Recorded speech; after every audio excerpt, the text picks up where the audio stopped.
अभी पिछले 2 वीडियोस मैंने जो आपको दिए हैं वो मैनेजमेंट के हैं और वो वीडियोस को देख के आपको क्वेश्चन के आंसर तैयार करने, इस बात का विशेष ध्यान आप रखें। और एक बात का और ध्यान रखना है कि भाई देखिए, पढ़ाई जो है इसके प्रति बिल्कुल भी लापरवाह ना हो।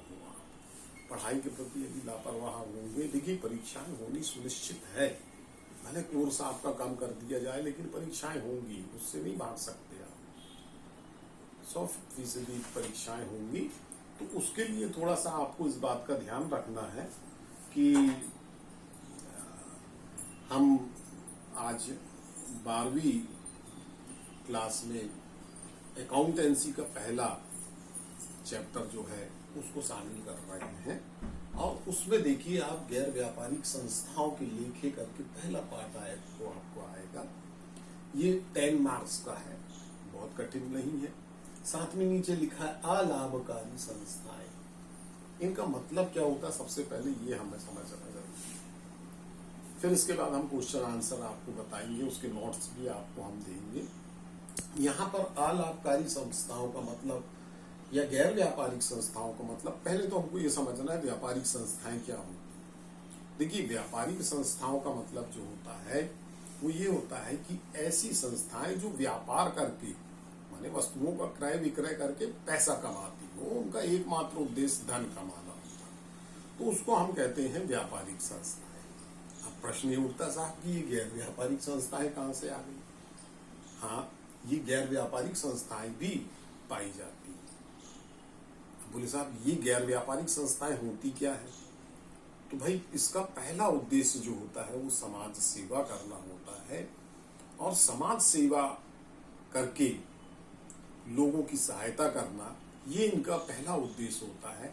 धन कमाना इनका सहायक उद्देश्य होता है, माने कोई उतना बड़ा मैटर नहीं होता उनके लिए धन का। अब गैर व्यापारिक संस्थाओं के लेखे में यदि हम देखें तो गैर व्यापारिक संस्थाओं के उदाहरण पूछ लेता परीक्षा में कई बार, तो अनेकों अनेक उदाहरण हैं। अनाथ आश्रम है, अनाथ आश्रम के साथ साथ आप देखिए क्रिकेट क्लब है ना, खेल क्लब सारे आ जाएंगे, ट्रस्ट आ जाते हैं, है ना। तो ये जो है जैसे मंदिर ट्रस्ट होते हैं, तो ये सब जो है इनका काम है सेवा करना, सेवा देना। अनाथ आश्रम जो है पैसा कमाने के लिए थोड़ी ना है, वृद्धाश्रम पैसा कमाने के लिए थोड़ी ना है। ये तो क्या करते हैं कि लोगों को सेवाएं देते हैं।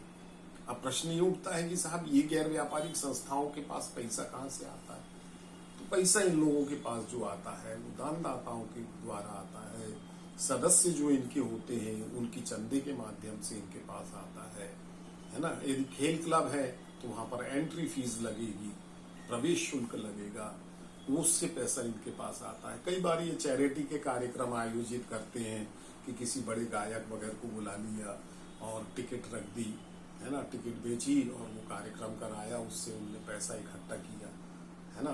तो इस तरीके से पैसे वो इकट्ठा करके अनाथ आश्रम या अपनी इन संस्थाओं को चलाते हैं। अब यहाँ पर एक प्रश्न और आता है कि ये गैर व्यापारिक संस्थाएं जो हैं वो अपना हिसाब किताब कैसे मेंटेन करती है। तो गैर व्यापारिक संस्थाओं में देखिए, ये तो व्यापार करने बैठी नहीं है, दुनिया भर के खाते इनको बनाने की आवश्यकता बिल्कुल भी नहीं है।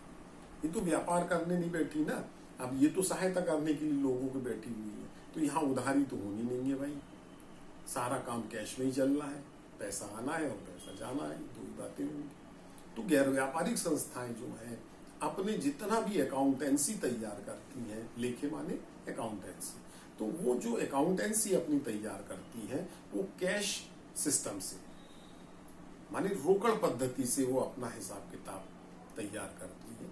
एक कैश बुक रख लेते हैं उन लोग, उसमें एक साइड डेबिट वाला होता है और एक साइड क्रेडिट वाला होता है। अब बोले साहब इसको मेंटेन कैसे करते हैं, बिल्कुल सरल है साहब, कोई बहुत विशेष बात नहीं है रोकड़ बही या कैश बुक को मेंटेन करना।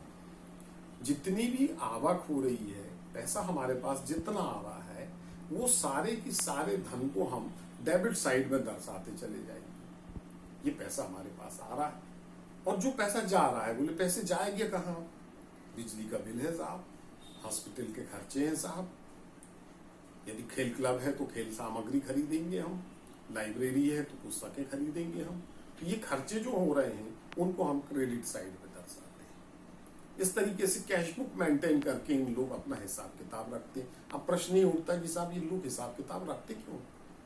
भाई देखिए, ये गैर व्यापारिक संस्थाएं जो हैं लोगों के चंदे, लोगों के दान आदि पर चलती है। तो जो लोग उनको डोनेशन देते हैं, जो लोग उनको चंदा देते हैं, उन लोग ये नहीं बोलते कि हमें हिसाब दिखाओ। इन गैर व्यापारिक संस्थाएं जो होती हैं इनका खुद का दायित्व बनता है कि ये अपना हिसाब किताब साल की साल वर्षवार तैयार करें और अपने जो सरकार है और अपने दानदाता हैं, अपने सदस्य हैं, उनको वो हिसाब हर वर्ष प्रस्तुत करें। तो इस तरीके से गैर व्यापारिक संस्था जो है उसके बारे में एक मैंने संक्षिप्त परिचय आपको दिया। इसमें ज्यादा खाते आपके सामने नहीं है। पहला आपको रोकड़ खाता बनाना आना चाहिए।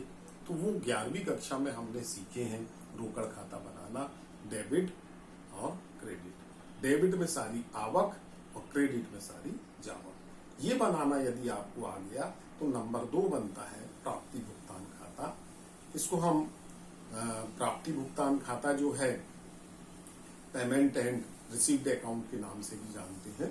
तो ये रोकड़ खाता जिसको बनाना आ गया वो प्राप्ति भुगतान खाता आसानी से बना लेगा। उसके बाद नंबर 3 जो आता है वो आता है आय एवं व्यय खाते।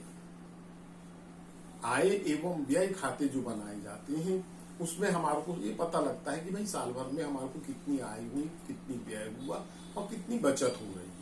हमारी संस्था को बचत हो भी रही है, नहीं हो रही, कहीं हमारी संस्था माइनस में तो नहीं चली जा रही। और आखिरी में चिट्ठा बनाया जाता है जो 11वीं कक्षा में मैंने आपको बताया। तो एक गैर व्यापारिक संस्थाएं हैं उनके जो चिट्ठे बनाए जाएंगे। अब व्यापारिक संस्थाओं के जो चिट्ठे बनाए जाते हैं उसमें मशीन दर्शाते हैं, भूमि दर्शाते हैं, भवन दर्शाते हैं, है ना।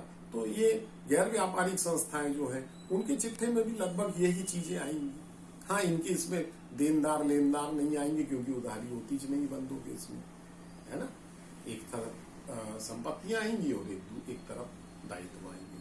वो 11वीं कक्षा में आपने सीखे हैं। तो कोई विशेष परेशानी इस चैप्टर में आपको होनी नहीं है। बड़ा सरल चैप्टर है। इसका थ्योरिकल पोर्शन, इसमें 5 नंबर के ऑब्जेक्टिव आते हैं और 5 नंबर का एक क्वेश्चन आता है। अब ऑब्जेक्टिव आपसे बनेंगे कब? सबसे बड़ी चीज ये है कि आप सबसे पहले पुस्तक की व्यवस्था कर लें और पुस्तक में गैर व्यापारिक पहला ही पार्ट जो दिया हुआ है इसकी थ्योरी को आप बहुत ध्यान से पढ़िए। मैंने अभी तो कुछ चीजें समझा दी हैं और कुछ चीजें आप पूरे ध्यान से पढ़िए। ध्यान से पढ़ने से आपके दिमाग पर आधी बातें जो मैंने बताई है वो आ जाएंगी और बाकी की बातें पूरी आपके दिमाग में आ जाएंगी। फिर उसके बाद जब मैं इसको पढ़ाना शुरू करूंगा आपको तो और भी बातें आपको क्लियर समझ में आएंगी। तो उसके ऑब्जेक्टिव 5 मार्क्स के हैं और एक क्वेश्चन 5 मार्क का आता है। तो इस तरीके से 10 में से 10 मार्क्स हमारे को इस लेसन में हमारे को लेना ही है। ऐसी हम तैयारी करेंगे। तो आगे इसके बारे में जो चर्चाएं हैं अगले वीडियो में हम करेंगे। इतना आपको आसानी से समझ में आया होगा। धन्यवाद।